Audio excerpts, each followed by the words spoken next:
Kembali di Refleksi Baca Tulis, sebuah konten yang dimaksudkan untuk masuk ke dalam etalase dokumentasi catatan literasi kita tentang membaca dan menulisnya seseorang yang menurut hemat saya sangat tepat untuk kita kuliti. Kali ini, Refleksi Baca Tulis menginjak episode 6. Mungkin yang baru nonton, untuk dapat mengunjungi video-video sebelumnya yang playlistnya sudah saya buatkan di situ. Agar tidak berlama-lama, kali ini kita akan coba sedikit menguliti sosok tokoh bangsa yang memegang kunci pentingnya pendidikan kita. Seperti yang juga sudah Anda ketahui, ialah Ki Hajar Dewantara. Apa Bapak tidak berkeberatan untuk menceritakannya tentang hal itu, Pak? Wah, ini agak susah menceritakan riwayat diri sendiri. Tapi baiklah, hanya saja sebab singkat ya. Ki Hajar Dewantara lahir pada 2 Mei 1889 dengan nama R.M. Suwardi Suryaningrat. Ayahnya bernama G.P.H. Suryaningrat dan kakeknya adalah Sri Paku Alam III. Bisa dikatakan secara genealogi, Ki Hajar Dewantara ini merupakan keturunan bangsawan Sri Paku Alaman. Catatan lain tentang namanya, ia berjuluk Jemblung Joyo Trunogati atau akrab disapa dengan Den Mas Jemblung. Nama ini menggambarkan sosok Ki Hajar Dewantara semasa kanak-kanak yang memiliki badan kurus namun perutnya besar. Trunogati sendiri diambil dari kata Truno yang artinya pemuda, Gati atau Wigati yang artinya penting. Nama tersebut berasal dari kerabatnya, kemudian disempurnakan oleh Kiai Sulaiman, tokoh keagamaan yang terkemuka pada saat itu. Sebagai anak bangsawan, SS atau Suwardi Suryaningrat mengenyam pendidikan di ELS atau Europese Lager School. Kemudian Suwardi Suryaningrat juga berkesempatan sekolah di Stovia atau biasa dikenal dengan Sekolah Dokter Jawa. Namun karena kondisi kesehatannya membuatnya tidak dapat menamatkan sekolahnya tersebut. Kehidupan berlanjut hingga pada saatnya Suwardi Suryaningrat atau Ki Hajar Dewantara menapaki karir profesionalnya sebagai jurnalis untuk beberapa media atau surat kabar.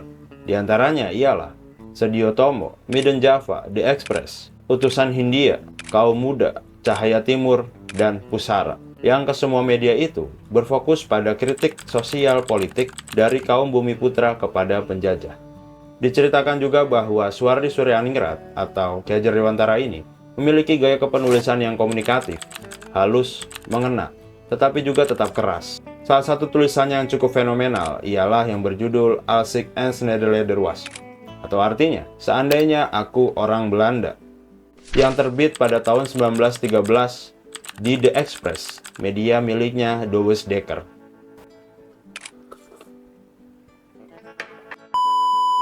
Jika kita urai lebih dalam terkait dengan motif dibalik terbitnya artikel Als ik eens Nederlander was, atau seandainya aku seorang Belanda, itu merupakan sebuah reaksi daripada penjajah Belanda yang ingin merayakan 100 tahun kemerdekaannya dari bangsa Perancis. Maka terbitlah artikel tersebut. Oke, mungkin nanti di bagian akhir kita akan coba bacakan kutipan dari artikel tersebut. Back to the topic. Ki Hajar Dewantara bersama Douwe Dekker dan juga Dr. Cipto Mangunkusumo itu dikenal juga sebagai tiga serangkai, yang kemudian mereka itu membentuk sebuah organisasi yang bernama Komite Bumi Putra. Ada juga yang mengatakan bahwa merekalah yang membentuk Indonesian Party. Akan tetapi, agaknya kita akan sepakat bahwa terbentuknya atau organisasi-organisasi yang dienyam beliau bertujuan untuk membangkitkan rasa nasionalisme dan menentang penjajah. Dan akibat dari tulisan tersebut, tulisan yang berjudul Als ik een Nederlander was atau seandainya aku seorang Belanda, akhirnya Ki Hajar Dewantara bersama Douwe Dekker dan juga Dr. Cipto Mangunkusumo itu mendapatkan hukuman untuk diasingkan.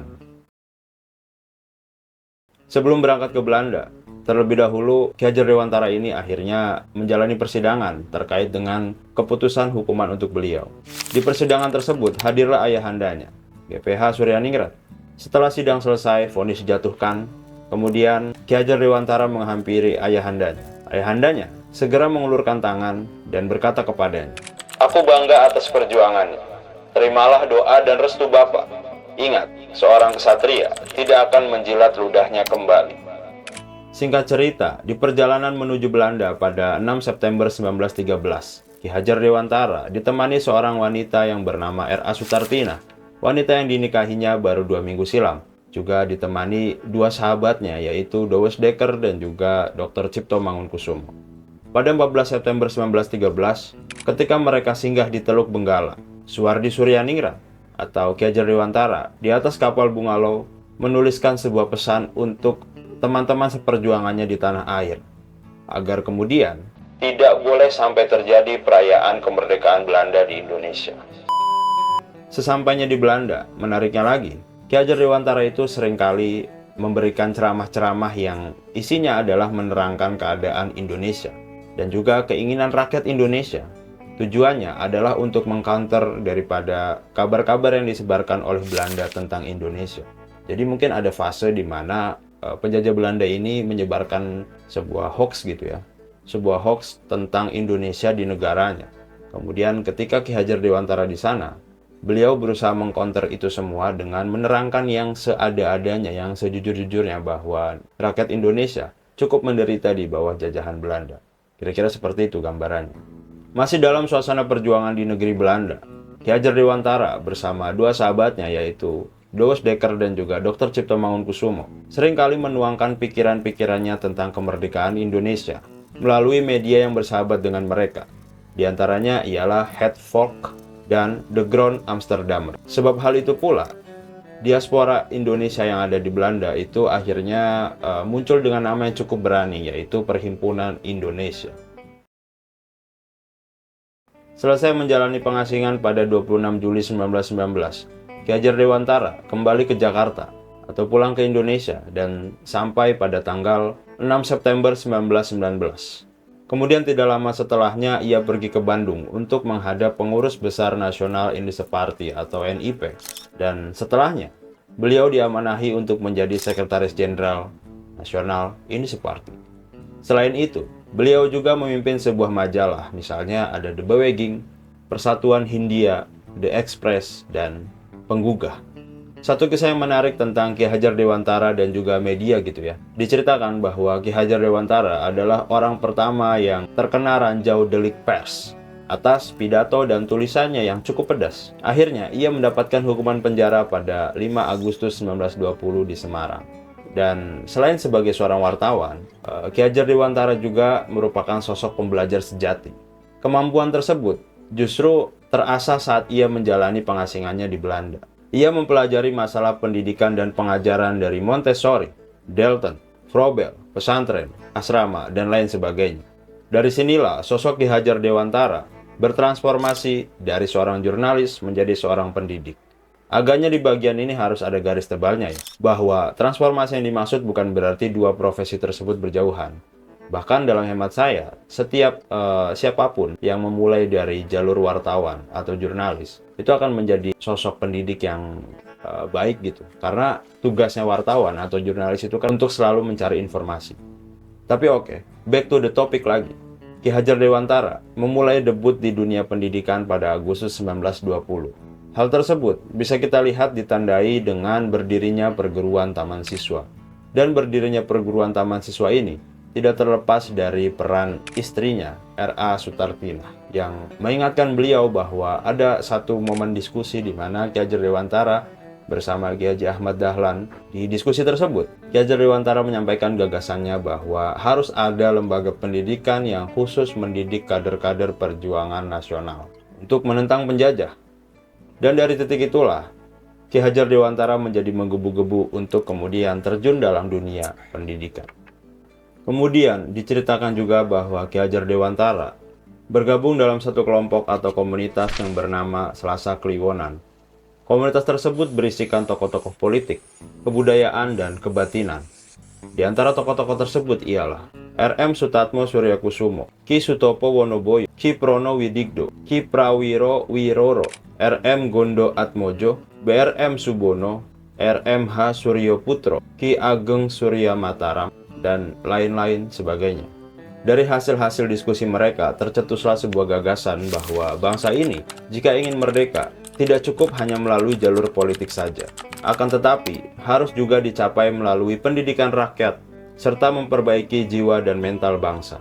Nah, setelahnya, Ki Ageng Surya Mataram itu ditugasi untuk mendidik para orang tua yang kemudian berkembang menjadi Kauruh Jiwa. Dan Ki Hajar Dewantara beserta beberapa yang lainnya ditugasi untuk mendidik anak-anak.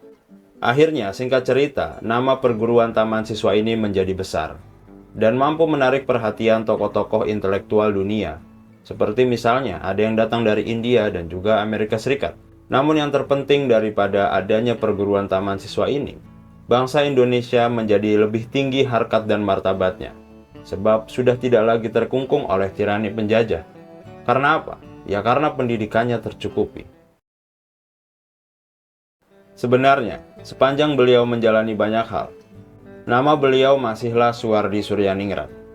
Baru pada 3 Februari 1928, tepat pada saat usia beliau genap 40 tahun, nama beliau menjadi Ki Hajar Dewantara.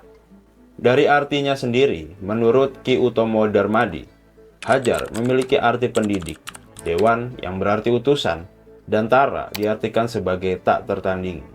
Jadi apabila digabung, memiliki arti Bapak pendidik utusan rakyat yang tak tertandingi dalam konteks menghadapi kolonialisme. Kemudian kita akan coba mengintip strategi pendidikan menurut Ki Hajar Dewantara. Agaknya bagi saya pribadi ini sangat menarik untuk kita ketahui. 4 strategi tersebut ialah: pendidikan adalah proses budaya untuk mendorong siswa agar memiliki jiwa merdeka dan mandiri. Yang kedua, membentuk watak siswa agar berjiwa nasional, namun tetap membuka diri terhadap perkembangan internasional. Yang ketiga, membangun pribadi siswa agar berjiwa pionir maupun pelopor. Kemudian yang terakhir, mendidik berarti mengembangkan potensi atau bakat yang menjadi kodrat alamnya masing-masing siswa. Sebelum menutup video ini, untuk memberi konteks refleksi baca tulis, agaknya saya akan merangkum beberapa tulisan beliau, yang tentu saja ini mungkin tidak lengkap seperti yang seharusnya. Akan tetapi, setidaknya ini memberikan catatan atau penyadaran untuk kita lebih berteguh diri bahwa menulis adalah jalan perjuangan yang nyata. Dan sebagai wartawan, Ki Hajar Dewantara ini lebih banyak menulis di majalah atau koran. Dan beberapa tulisannya ialah: yang pertama, Kemerdekaan Indonesia, terbit di The Express. Kemudian yang paling fenomenal ialah Als ik een Nederlander was, atau Seandainya Saya Seorang Belanda. Dan tulisannya yang berbau kritik terhadap penjajah tidak hanya berhenti sampai di situ. Tulisan lain misalnya berjudul Maar ook alleen voor één, atau Satu untuk Semua dan juga Semua buat Satu. Lalu ia juga pernah menulis Terug naar het front, yang artinya kembali ke medan perjuangan. Ini terbit di Het Volk dan De Groen Amsterdammer, atau media di Belanda yang bersahabat dengannya. Oke, selanjutnya kita akan membacakan kutipan dari tulisannya beliau yang cukup fenomenal, yaitu Als ik een Nederlander was, atau Seandainya Saya Seorang Belanda. Isi kutipan tersebut berbunyi seperti ini. Nih, kita bacain aja. Sekiranya aku seorang Belanda, aku tidak akan menyelenggarakan pesta-pesta kemerdekaan di negeri yang telah kita rampas sendiri kemerdekaannya. Sejajar dengan jalan pikiran itu, bukan saja tidak adil, tetapi juga tidak pantas untuk menyuruh si inlander memberikan sumbangan untuk dana perayaan itu. Ide untuk menyelenggarakan perayaan itu saja sudah menghina mereka, dan sekarang kita keruk pula kantongnya. Ayo, teruskan saja penghinaan lahir dan batin itu. Kalau aku seorang Belanda. Hal yang terutama menyinggung perasaanku dan kawan-kawan sebangsaku ialah kenyataan bahwa inlander diharuskan ikut mengongkosi suatu kegiatan yang tidak ada kepentingan sedikit pun baginya.